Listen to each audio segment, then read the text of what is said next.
Welcome to the Purpose Driven Executive Podcast, where we help you go from making your work your life to making your life work.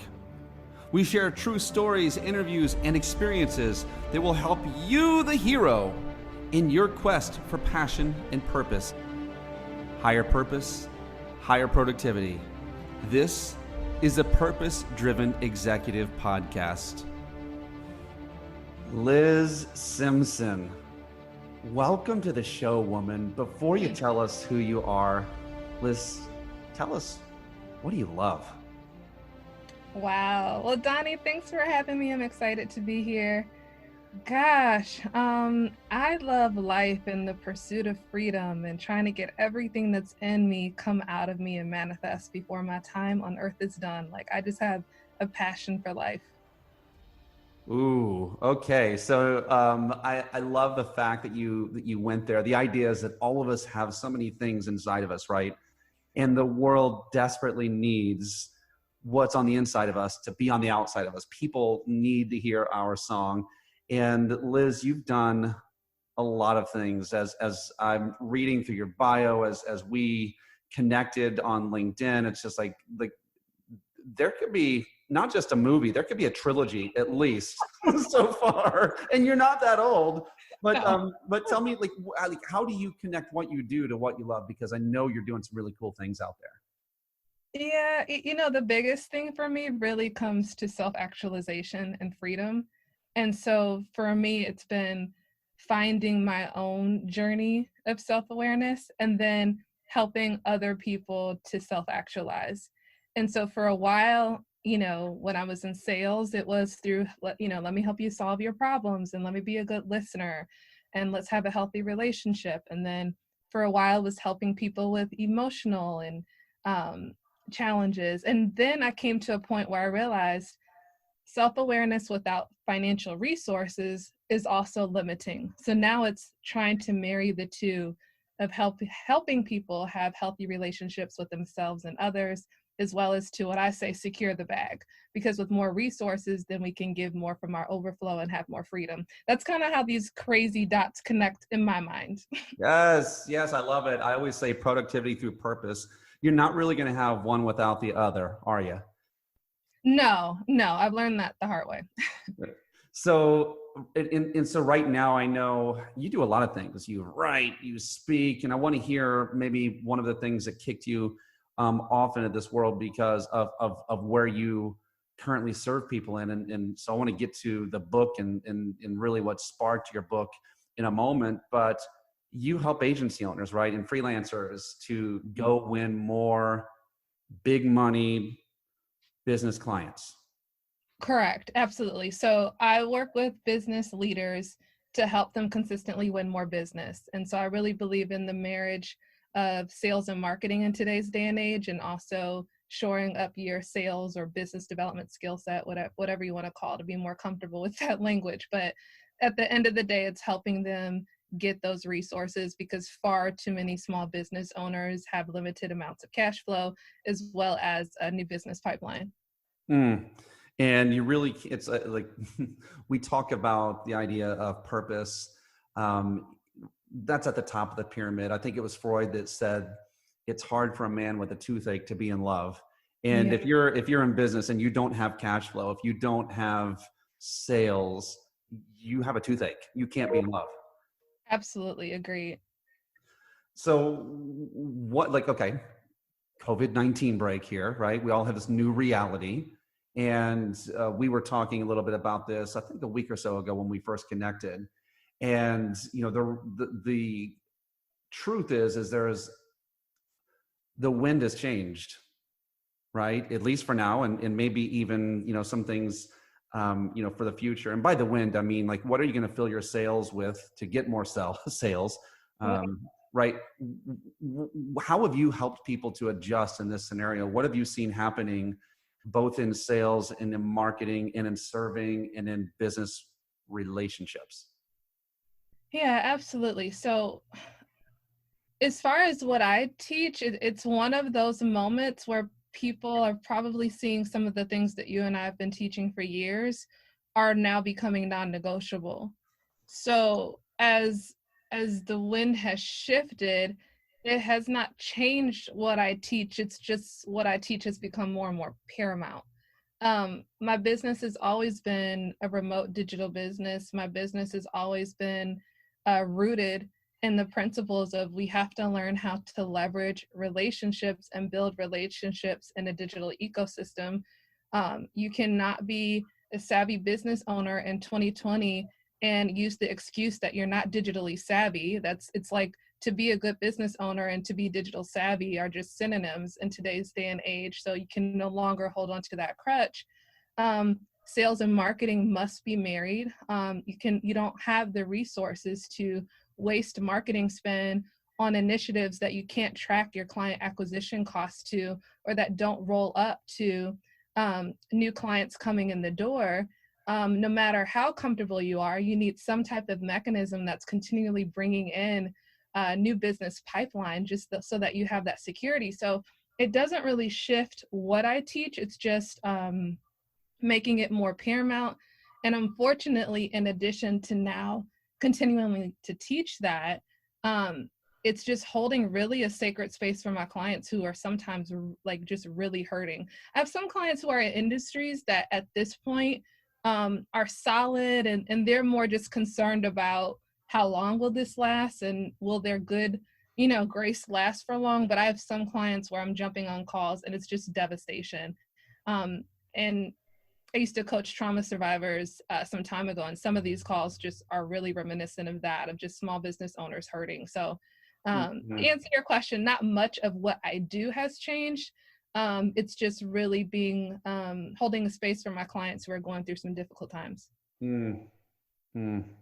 Yeah, you said something there that really kind of set off the little light bulbs in my head. And you're just, like, it's about building relationships and leveraging relationships. And I will say this: I have my people. It's like, hey, if you're gonna reach out to anyone, reach out to the ones that love you and you love them back. And I mean that in a personal sense, but in a business sense too, right? The ones that are your biggest fans, the ones that you're working with.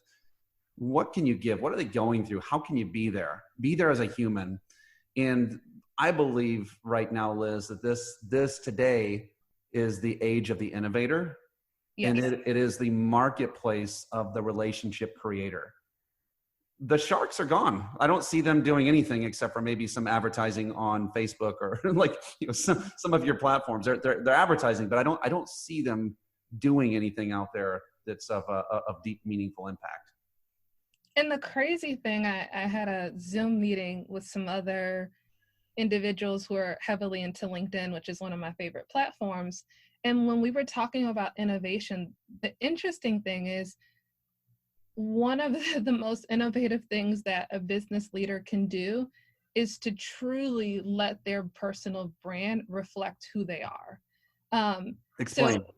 So for instance, what people are craving right now, it's so funny because these terms were like, human to human relationships and authentic personal brands and build genuine, authentic relationships. And what I know from the work that I did with people on a personal front is most human beings have not been taught what healthy relationships look like.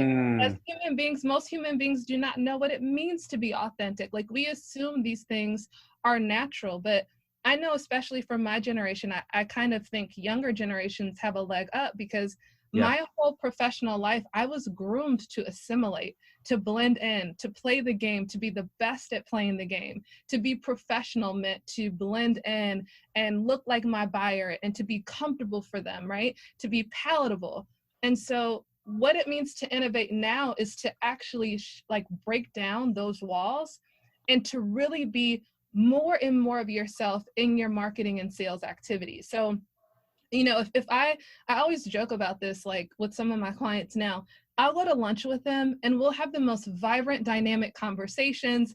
The language is colorful. We're talking about things that may not be the most appropriate. We're talking about personal things, right? And then I go to this person's LinkedIn page and they're a talking head. And I'm like, if that was the person I met, I would have been bored to death, but that's not really who you are, right? And so really right now, when we talk about innovation, it's right now the most disruptive thing you can do is to tear up your old definitions of professionalism and what it means to do sales and marketing, and rewrite them and insert yourself into that definition. I think that's the most disruptive thing. Yes. Yes.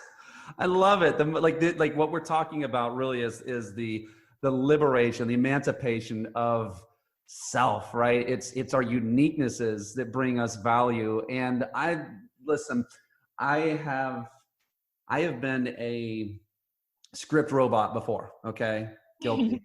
If you've been in sales for longer than a minute, you have to, most likely, right? I've done it in many different industries. And then worse yet, I propagated those as a trainer for years, as a coach. And the reality is the best script that exists. And I'm not against scripts, by the way. Again, I've written hundreds of them, but the best script that you can have is to actually understand what you just now said, right? Who you really are. Like no, really, who you show up as in this moment. What actually makes sense for you in this moment? That's how you should behave, not as like, oh, well, if they say this, hurry up, quick, think of a comeback. It's not about that. This is about authentic relationships, and it's hard to have that if you're not being authentic, like, yourself. I love it. Thank you for going there. And so things haven't always been lollipops and rainbows for Liz Simpson. You were really, like a lot of us, I think we're sparked to greatness by difficulty. I've watched a lot of people. Some people are making excuses right now in the midst of COVID-19. Others are rising. It's almost like they needed this moment to be great. And I know that your story also reflects a difficult time that you were baptized in, by fire. Mm-hmm. So can you back up a little bit and share with us maybe what pushed you into, I don't want to say moving away from the assimilation part, but really the break free moment that you had. You were living in a not so good place. So I don't know, back up there and share with us that story and how and what came of that. Sure. I'll say that I'm probably a very hard-headed, stubborn Taurus. I'm a high D personality type. So for those of you someone can tell you something and you take it at face value and learn your lesson, kudos to you. I've had to be baptized by fire to figure out that I maybe need to resort my direction. But so in college, I found myself in an unhealthy relationship and running for my life. I lived in a domestic violence shelter for 9 months with an infant daughter. I say that I lived in a borrowed home in a borrowed bed, and just a really difficult time in my life. And sales became a rescue for me because I had an academic scholarship to a Big Ten university. I was that person my whole childhood. People just knew, I was destined for success, and one decision really altered the course of my educational career. And so I was looking at, how do I make a decent living without a college degree, right? And how do I prove myself worthy when I'm not, crossing the graduation platform with my peers? And so sales became a place where my income and my performance was something that I could dictate and self-manage. And so I found myself in a sales career, many different things, high performer. I did everything from door-to-door, call center, retail management, managing territories, life and health insurance agent, you name it. I've done it all in sales. And then very young, I guess you can call it a quarter life crisis. One of my girlfriends on my 30th birthday, she called me, and she was one of my roommates after living in a domestic violence shelter. And she was that person I used to dream to, like when I was in a dark place and, as a single mother and just feeling unworthy to be the guide for this perfect, right, miracle child. And I used to dream of like, gosh, one day this is what I'm going to do. And on my 30th birthday, she called me and she was like, I remember 10 years ago, you dreaming about what you've created right now. And she's like, you're married, you have this beautiful blended family, you have the 6-figure household, you have your field sales career. She's like, it's just amazing to see what you've done. And she meant it as a good thing. And Donnie, I got off that call and I was weeping. Like I was so miserable. And I was just like, is this what I worked for? Like, why this? And then for me, my takeaway was success is custom tailored to you. And I had been for 10 years in my sales career chasing someone else's definition of success and Yeah. climbing someone else's mountain. And when I found myself at the top, I was like, this is not what I want for myself. And so that was kind of the time where I just had to pause. For me personally, as a single mom who had been in sales, I was always on, especially when I managed in field sales. The entire Texas territory was like, my cell phone was always on. I actually had anxiety. I had 2 phones, and I was that person. I just avoided the phone because I was always on. And I never had time to pause and figure out, who the hell are you? Like, over 10 years, who have you become? What do you really want? What do you want your lifestyle to look like? What's your legacy? And so that kind of triggered me just starting to have those questions. And then also realizing that if life is limited, and if I could be here today and gone today, not just gone tomorrow, gone today, what do I need to achieve, or what potential do I want to actualize to feel like my legacy was worth it? Hey, thanks for being someone who is on this journey of purpose with me. And I am with you, my friend, and I've got something for you. Have you ever been moving towards purpose and sometimes it just looks like a big mess? Sure you have. We all have. And the reality is we're usually not going to get to a destination unless we have a roadmap. And that's exactly what I've created. If you will go to purposedrivenexecutive.com, you can get it for free. And this is the culmination of all of my studies, all of my coaching, all of even my own personal living.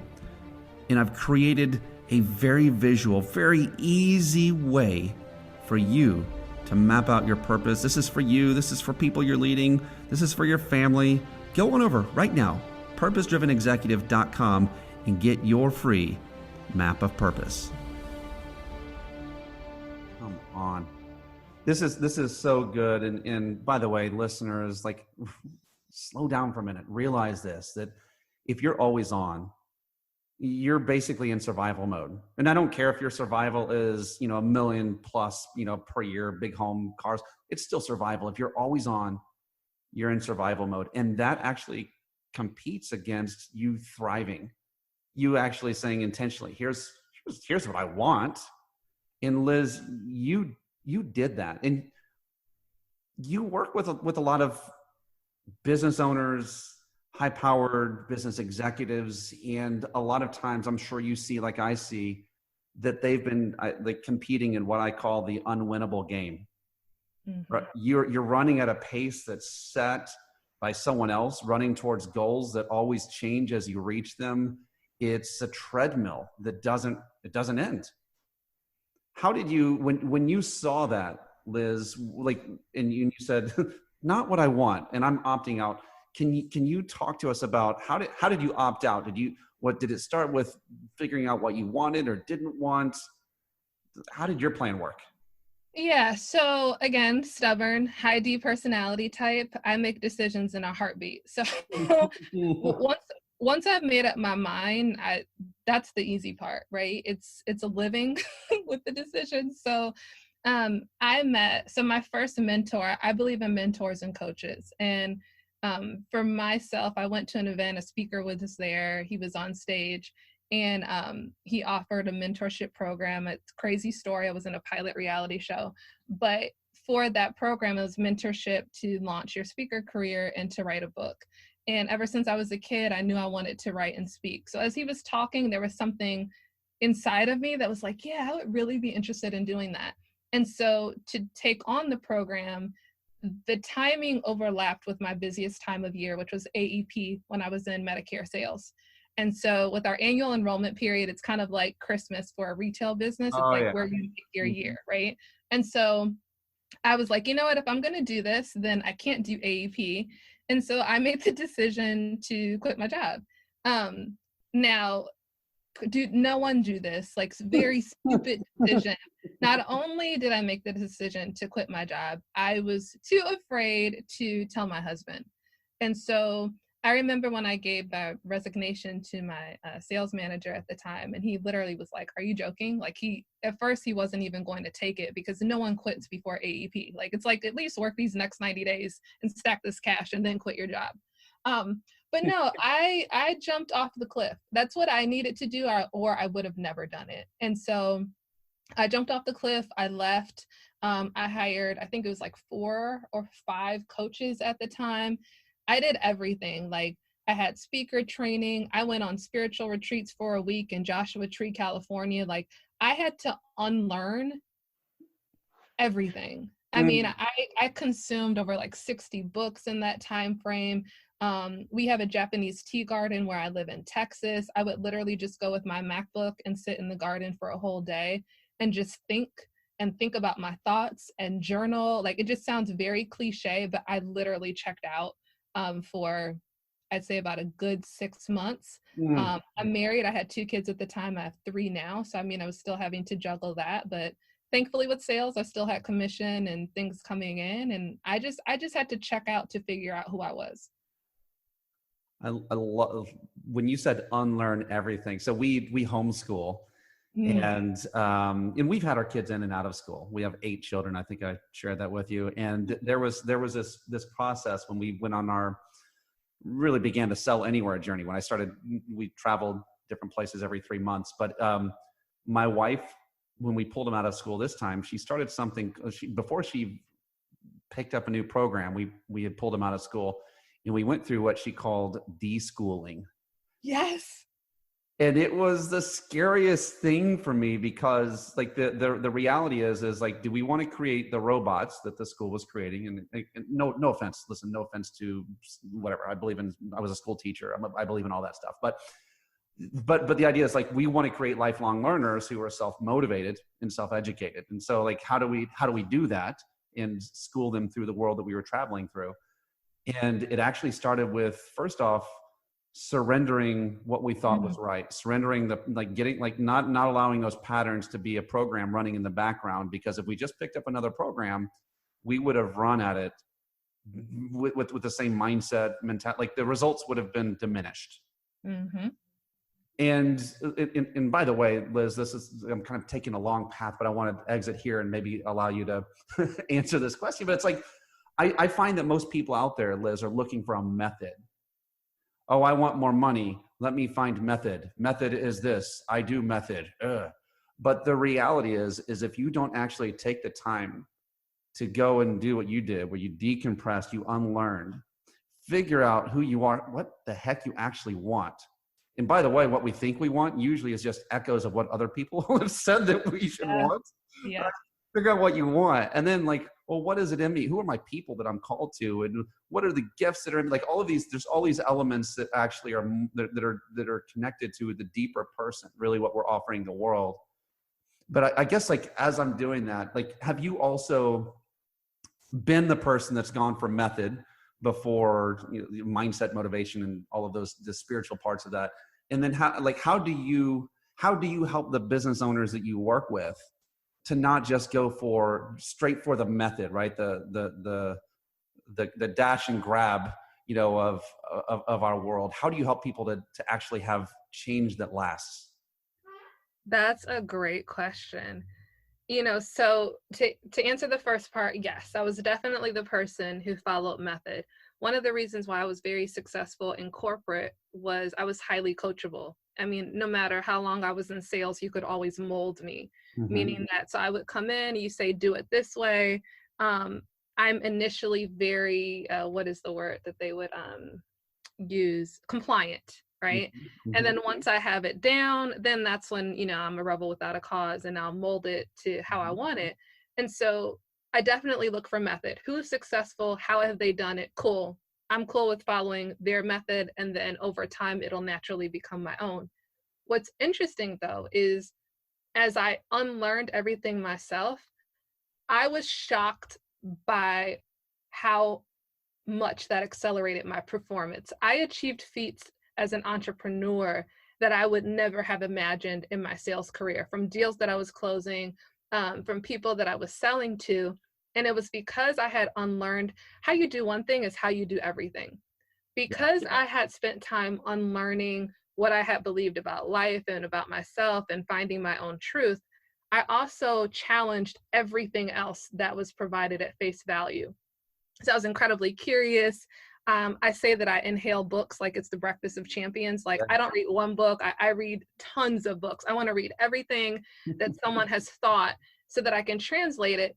And so I noticed that people then wanted me around just because I thought differently. So like I was like their outlier. And so what then happens now when I'm working with clients is I always say it's kind of like trying to force them to spinach. People want to work with me because they know the results I get. And because when they talk to me, my conversation sounds differently. But because they have not been on my journey, most times they're like, that's cool that you have self-awareness, but just show me the sales process. Like that, it's just natural human behavior. It's very rare that someone comes in and they want to hear about the other stuff. So we start with the sales process. But what they realize though, the little nuances that make what I do successful, those things you need a little bit of your own personality and authenticity to fill them in yourself. So for it to be sustainable, for it to become your process, we have to have a positioning strategy, and the best positioning strategy is flavored with the swag of your company, of your culture, of who you are and what you believe in. And so all those things are going to start to feel empty. And also over time, I have very I'm very blunt and forward, and I care about people. So I ask different types of questions of my clients. You know, I'm that person, I really understand what's going on with your family. What do you believe about yourself? You know, what's your legacy? What do you dream about? And so when you know those types of things about clients, I kind of challenge them on, why aren't we doing those things? Or when I ask you to dream, you're struggling. And when you answer it, you're kind of giving me like this, you know, cereal box answer. What's up with that? And so I guess it's my long way of saying that people want the results first. They want what I've designed. They want my framework first. And it's through a relationship and through me being an example that over time people are like, you know what? I don't feel the freedom, right? I don't feel the fulfillment. And then we start to have those other conversations. It is interesting. I do think that we all naturally, right, we're drawn to a destination, right? And sometimes we know why, sometimes we don't know why, but like, I want to be here. I want to be here in my business. I want to be, and I laugh all the time because I would agree. Nobody, nobody hires me to help them find their purpose. Yeah. But the reality is if you want ultimate productivity, it is going to come with you being connected to that purpose, to that authenticity, to, you know, my 3 favorite letters, the you be you, right? We've got to figure out what that is in the equation.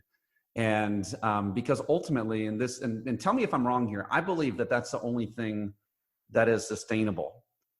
Because I've gone in before, I've rearranged the furniture of someone's business or their mind or their, you know, like their processes, whatever.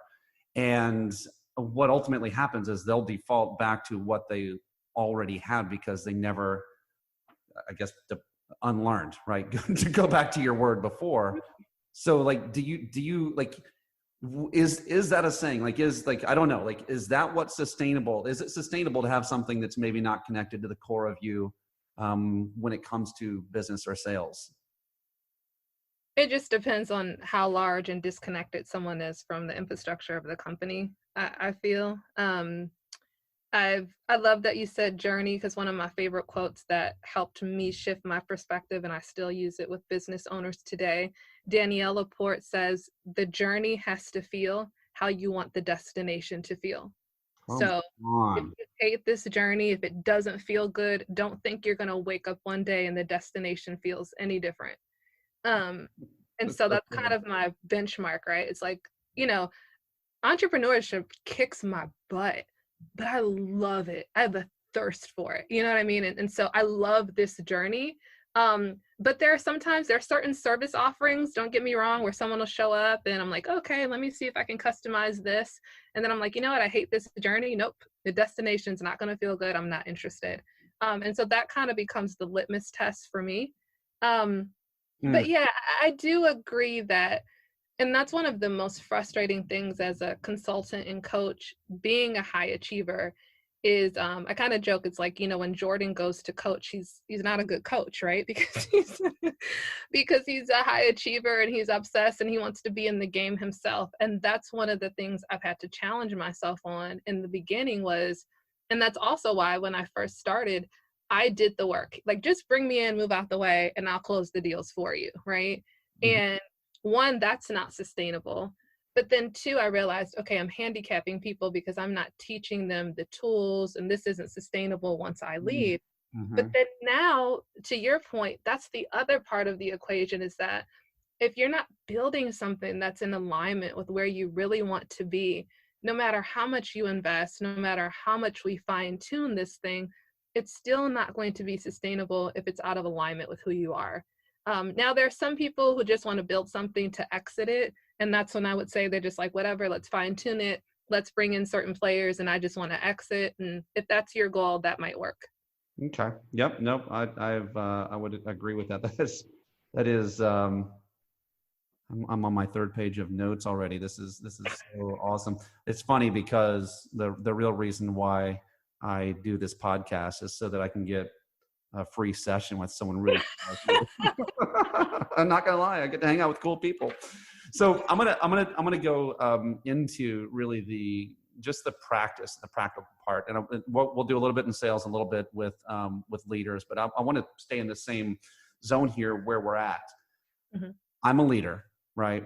I've got my team, and I want to kind of just cram everyone down the same path. Maybe I'm invested, maybe I'm not. How like when you see a team of people, like a leader with a team, what are the top ways? What are the top things that maybe that you see that people are doing wrong, and what are the ways that you see that they can usually engage their team more and move with more momentum as a group? Sure. So I think it starts with the leader. The idea that let me just bring you in, you can get them in shape, and I'm going to focus on this more important area over here. Mm. Um, that happens a lot. It's like that's a fail, because then they're going to follow me, and I'm not here for long. So, that's not the answer.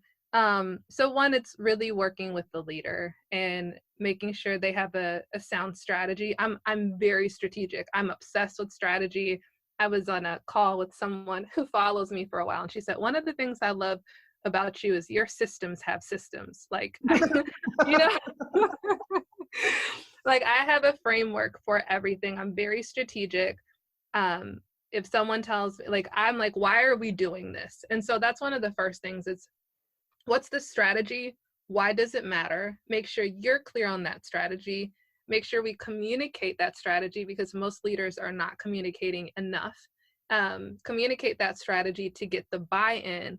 And then what exactly are the benchmarks? What are the KPIs? What needs to happen along this journey for us to achieve that desired outcome?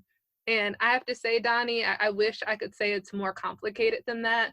But if everyone just followed that, then 90% of the work I would do would be much easier. There it is, your whole system. Now nobody needs to pay you anymore, or me. Thanks. Right.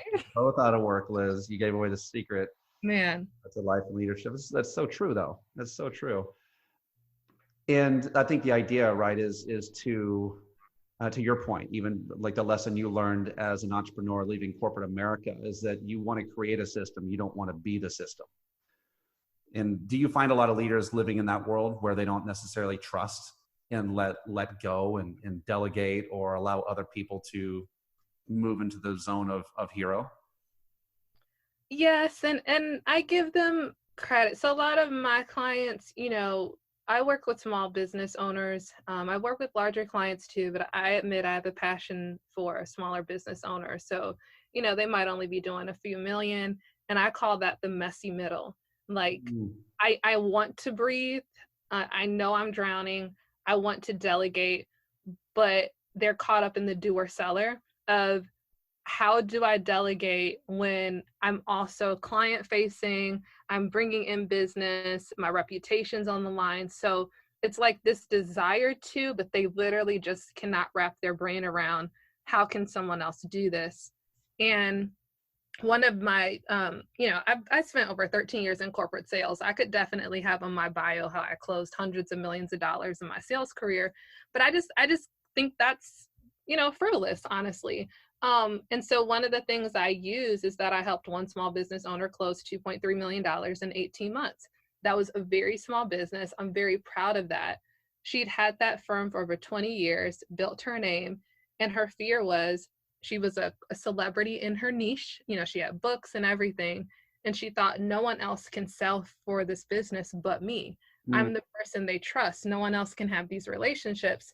And I'll be really honest, as this may not be politically correct, but I'm a go-getter, right? And I knew she was stuck, and I was proving out my business model, and I knew she was taking a risk. And I said, no one's filling your pipeline. I said, you need a dog in a fight. You need someone who has the skill set, but who has the grit and the will to go in there and build relationships. And so in the beginning, she was scared. And I was like, look, I was building out my new framework. This was in the early part of my career as a consultant. And I said, look, let me come in. We'll do commission for a period of time. Let's see how it happens.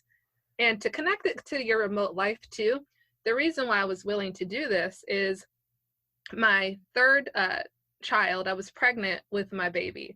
And she's going on 3.5 now. And I was pregnant with her. I had a very difficult pregnancy, and I had to let clients go. It was just really hard. I was on bed rest the majority of my pregnancy.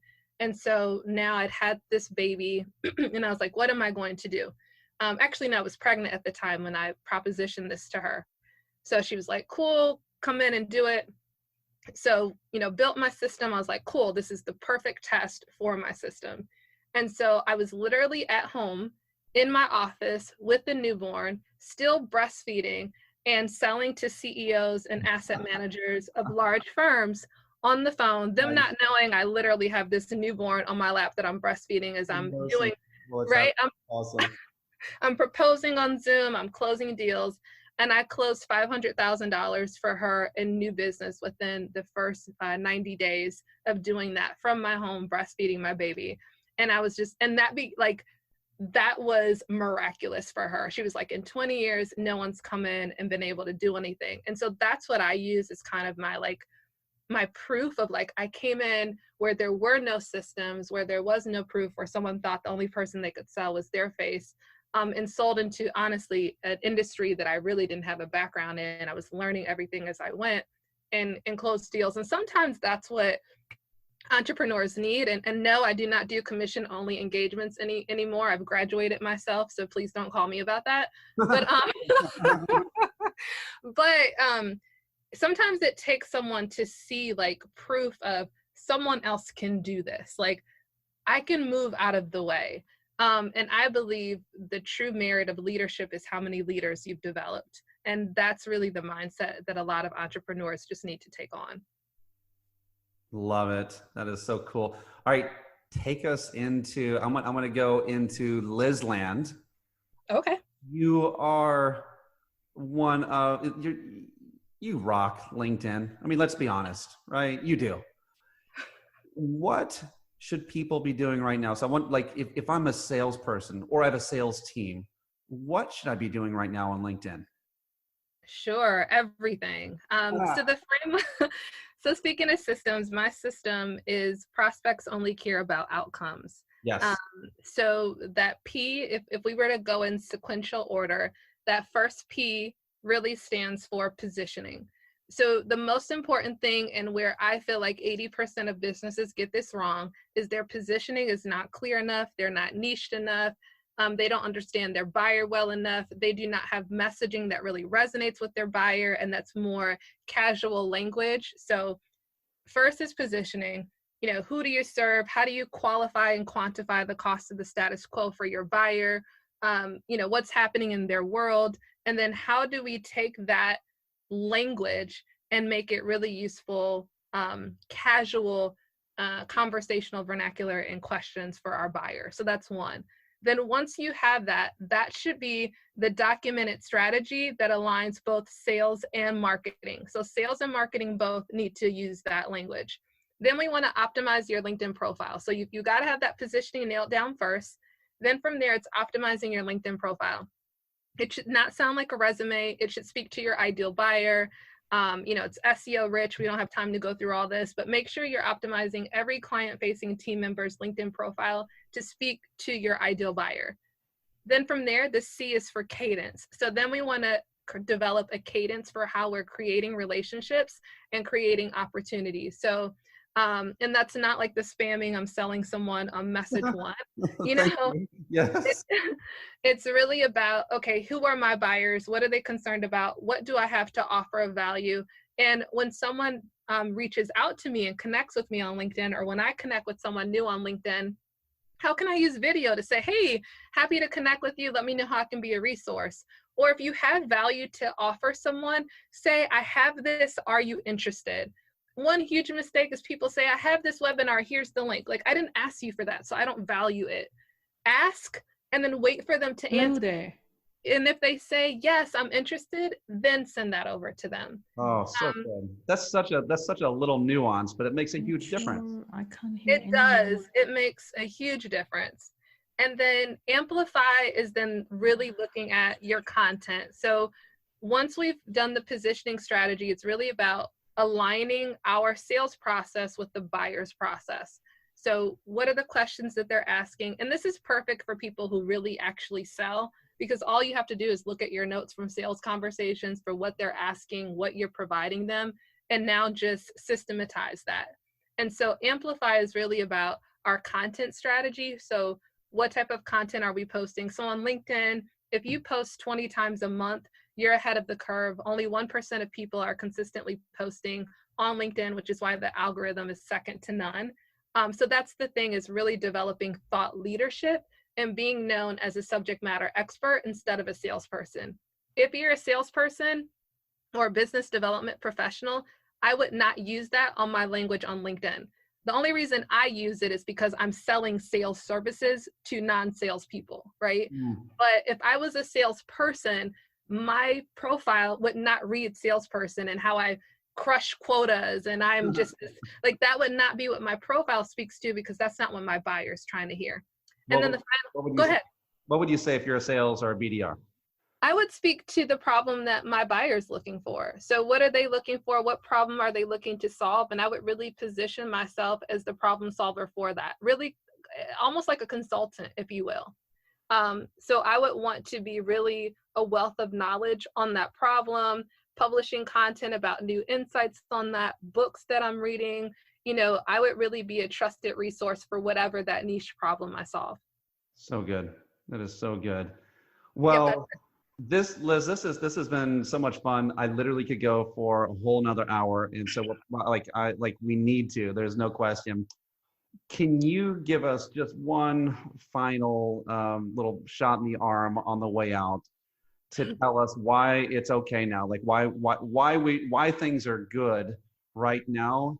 And tell us where we can find you, Liz, because I want people to absolutely connect with you. You're such a powerhouse. I appreciate that. That's awesome. I always remind myself and my clients that we're in the business of people. And so right now, regardless of if your buyer's buying right now, if they're holding off on budgets until later, or if they are actively buying, the most important thing you can do right now is increase visibility, because everyone's consuming more edutaining content, right? Content that's educational, but that's also a bit entertaining. And that's naturally what you'll deliver if you let your true self shine, as cliche as that sounds. So really leverage this time to increase content and to build proximity with your ideal buyer. I'd say that's really one of the most important things that you can do, as well as for those that you have relationships with, past existing clients, potential clients. Now's the time to plant those seeds while we're in winter. Love it. Love it. Love it. I agree. I love it. Donnie Tuttle approves. This is so cool. This has been great. Liz, where can we find you? I know you have some great resources that are out there for anyone who wants to get a little bit more. Where can we find you? The best place is just Liz J. Simpson on LinkedIn. Everything's right there. Let's connect.